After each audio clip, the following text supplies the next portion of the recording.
तो चुनाव से पहले बिहार में एनआरसी, अभी भी क्या किसी को शक हो रहा है? ऐसा लग रहा है कि जैसे कि वो जो रिजल्ट है ना वो तय हो चुका है, बस प्रिंट आउट जो है वो निकलना बाकी है।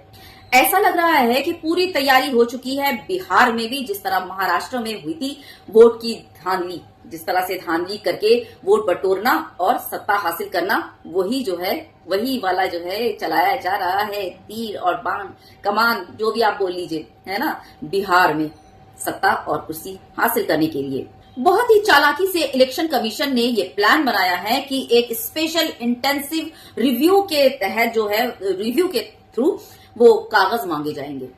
अब समझिए कि ये स्पेशल इंटेंसिव जो है वो काम कैसे करेगी। अगर आपका नाम 2003 की वोटर लिस्ट में था तो आपका नाम जो है नए वोटर लिस्ट में ऐड हो जाएगा। लेकिन अगर आप 1987 से पहले पैदा हुए हैं तो आपको अपना बर्थ सर्टिफिकेट अटैच करना पड़ेगा। अगर आप 1987 से 2004 के बीच पैदा हुए हैं तो आपको अपने किसी एक पेरेंट का बर्थ सर्टिफिकेट प्रूफ के तौर पे देना होगा। और अगर आप 2004 के बाद पैदा हुए हैं तो आपको दोनों पेरेंट्स के प्रूफ जो है, सर्टिफिकेट प्रूफ देने होंगे। और वो प्रूफ क्या होंगे? वो पहला होगा बर्थ सर्टिफिकेट, दूसरा होगा कास्ट सर्टिफिकेट और तीसरा होगा स्कूल लीविंग सर्टिफिकेट। आपके पेरेंट्स यानी कि दोनों पेरेंट यानी माँ और बाप दोनों के साथ में ये याद रखिएगा कि आपका वोटर आईडी और आधार कार्ड वैलिड प्रूफ नहीं माना जाएगा। अब यहाँ बहुत ही अहम सवाल उठता है, वो ये कि कुछ लोगों का जो है वो 3 महीने पहले ही रिव्यू किया गया था, तो उस वक्त जो है वो स्पेशल इंटेंसिव रिव्यू तब क्यों नहीं किया गया था? और ये स्पेशल इंटेंसिव रिव्यू किसके कहने पर हो रहा है? और तीसरा और सबसे अहम सवाल ये कि 22 साल के बाद ये स्पेशल इंटेंसिव रिव्यू अचानक क्यों हो रहा है?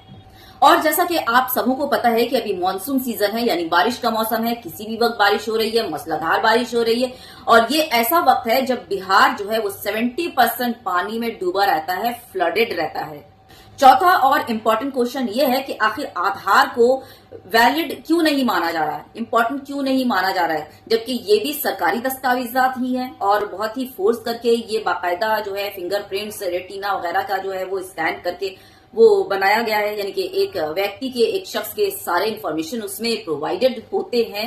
1987 के पहले का बर्थ सर्टिफिकेट देना होगा और स्कूल लीविंग सर्टिफिकेट तक मांगे जा रहे हैं। तो जैसा कि आपको पता है कि इलेक्शन ज्यादा दूर नहीं है, 15 से 20 दिन बचे रह गए हैं। तो ये बताइए कि इस मॉनसून सीजन में लोग कहां से इतनी जल्दी, यानी कि 15 से 20 दिनों के अंदर ये जो सर्टिफिकेट हैं, ये कागजात हैं, वो बनवा पाएंगे? समझ नहीं आती एक बात कि पता नहीं क्यों हमारे देश के प्रधानमंत्री जो हैं वो लोगों का कागज दिखाने पर इतना मजबूर करते हैं, जबकि खुद उन्होंने जो है अपनी आइडेंटिटी, अपनी पहचान, अपनी पिछली पुरानी यादों को छुपा कर रखा है। और उनके मतलब कहने और उनका जो विजुअल या वीडियोस या पिक वगैरह उस वक्त के, उस जमाने के होते हैं तो बिल्कुल डिफर करते हैं। कहते हैं कि चाय बनाते थे और उनकी माँ घर में काम करती थी, लेकिन दूसरी तरफ उसी वक्त के उनके फोटोज होते हैं कि वो लंदन में, अमेरिका में घूम रहे हैं, तो बिल्कुल भी रिलेट नहीं करती। तो जब आज तक हमारे प्रधानमंत्री ने अपनी खुद की पहचान नहीं दी, अपना खुद का सर्टिफिकेट नहीं दिखाया, असली सर्टिफिकेट नहीं दिखाया, तो फिर वो जो है जनता को क्यों मजबूर करते हैं कागजात दिखाने पर?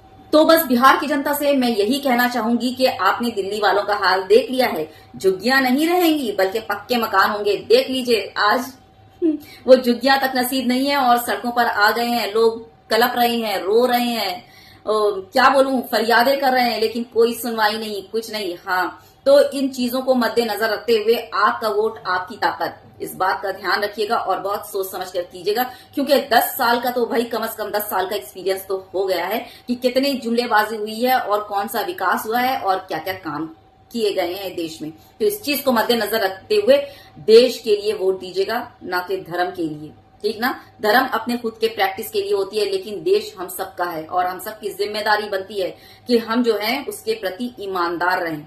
याद रखिएगा, आपका वोट बहुत कीमती है। अल्लाह हाफिज।